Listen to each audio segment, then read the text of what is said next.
Ramadhani ni madrasa. Ramadhani ni yenye kumbadilisha mtu tabia, ni yenye kumjenga mtu tarbia, ni yenye kumfundisha vipi mtu anastahili kuishi ndani ya mwezi mtukufu wa Ramadhani na nje ya mwezi mtukufu wa Ramadhani. Ahibat fillah, misikiti huwa ni yenye kujaa katika mwezi mtukufu wa Ramadhani, lakini bali na kuwa msikiti kama hiyo ni yenye kujaa. Angalia pale inapokuwa mwezi muonekaniwa, kesho yake ni siku ya Eid, wiki ikipita iangalie misikiti kama watu bado wako ndani, watu wanakuwa ni wenye kuigura misikiti. Wale wasomi wa Qur'an katika mwezi mtukufu wa Ramadhani unawakuta katika misikiti, wao ni wenye kuijaza misikiti aliyakuwa wao wanaisoma Qur'an, lakini ikiisha mwezi mtukufu wa Ramadhani wao wanakuwa kinyume na Qur'an, pia wanakuwa ni wenye kuitupilia. Watakaokuwa ni wenye kubaki katika neema kama hiyo ni wale wachache ambao kwamba Allah subhanahu wa ta'ala amewarahamu. As-sawmu wal Qur'an shafi'ani li sahibihi yawm al-qiyamah.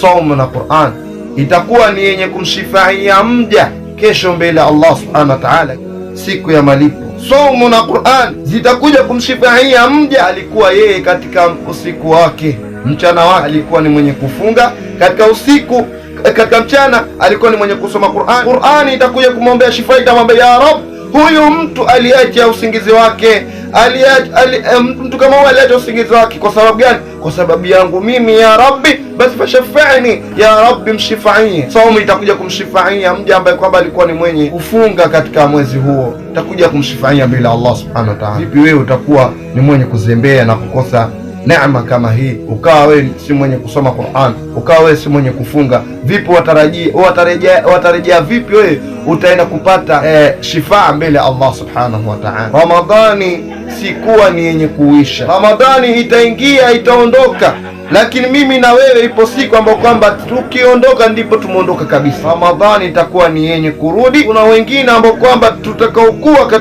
tutakaokuwa nao katika mwezi huu, katika mwaka huu. Bila shaka kuna wengine ambao kwamba huenda tukawa tusiwe nao katika mwaka ujao. Mbona basi tusiwe na hamasa, tusiwe na pupa ya ibada katika mwezi mtukufu wa Ramadhani, tukawa ni wenye kushindana katika mambo ya kheri, lakini watu wanakuwa ni wenye kughafilika. Kwa nini usishtuke na kuzinduka ya kuwa wangapi na wangapi ambao kwamba uliokuwa nao mwaka uliopita na sasa uko nao wewe? Mbona usishtuke? Mbona usizinduke ukajihesabu nafsi yako, ukasema pengine leo ikawa ni siku yangu ya mwisho, kesho mimi siweze kuiona? Ni wangapi na wangapi ambao kwamba tulikuwa nao na sasa tuko nao? Lakini hivyo hivyo mtu anafikiria kuwa Ramadhani itakuja aondoka na yeye pia atakuwa ni mwenye kuipata Ramadhani, ikiondoka pia atakuwa katika mwezi mwingine. Lakini yani hizi ni fikra ambazo kama si fikra nzuri, fikra potofu ya ibad fillah.